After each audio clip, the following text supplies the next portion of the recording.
Cette culture africaine a été réalisée, mais le travail à faire reste encore très important. C'est la raison pour laquelle je suis content de vous trouver ici. J'apporterai tout ce que je veux pour la promotion de la culture, pour l'émancipation africaine effective. Et c'est en ce sens que je prends la parole ici. Je remercie les uns et les autres d'être venus à Bamako pour que tous œuvrons à la mise en place d'un programme cohérent pour le président Ibrahim Boubacar Keïta. Mon espoir est celui de tous, c'est de voir à travers cette dynamique qui a mené à la nomination d'un champion des arts, de la culture et du patrimoine. On peut repositionner le secteur culturel au cœur des politiques de l'Union africaine, puisque depuis l'OIA, il y a eu quand même beaucoup d'initiatives importantes, il faut le reconnaître, en termes de création d'institutions, de soutien à des événements, je pense au CELTO, entre autres.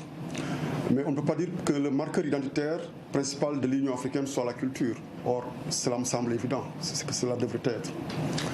Non seulement en tant que secteur stratégique important, mais par rapport à son impact sur le progrès social, sur le développement humain en général. Et surtout par rapport à sa valeur d'exemple au niveau des politiques culturelles nationales. Et également à la construction d'une vision et d'une action à la fois transversale. Ce que les acteurs font déjà à la base, je pense que les États peuvent également le faire ou en tout cas l'accompagner. Je trouve que pour les artistes et les experts que nous sommes, c'est une nouvelle aube possible pour les arts. Fondamentalement, j'espère aussi qu'on aura un agenda réalisable à court terme parce que la nouvelle génération a besoin de direction. J'espère que la gouvernance dans le domaine de la culture aussi sera aussi renforcée. On a parlé des infrastructures nécessaires à travers le continent.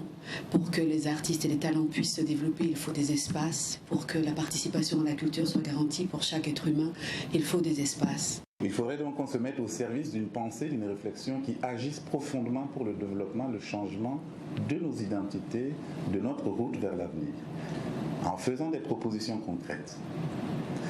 Je suis très heureux d'être ici parce que ce n'est pas courant de rassembler à la fois des intellectuels, des artistes, des opérateurs, des politiques, des experts, pour réfléchir à ce qui est devenu depuis un certain nombre d'années finalement la grande question.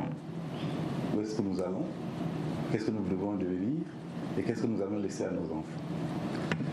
Malheureusement, et c'est une des réserves que j'ai d'être ici, et j'espère que cette réserve sera levée au fur et à mesure que nous avançons, le nombre de fois où nous nous sommes rassemblés pour dire l'importance de la culture des arts dans nos vies, pour l'émergence de l'Afrique, pour sa construction, pour sa participation au monde, est énorme, c'est immense.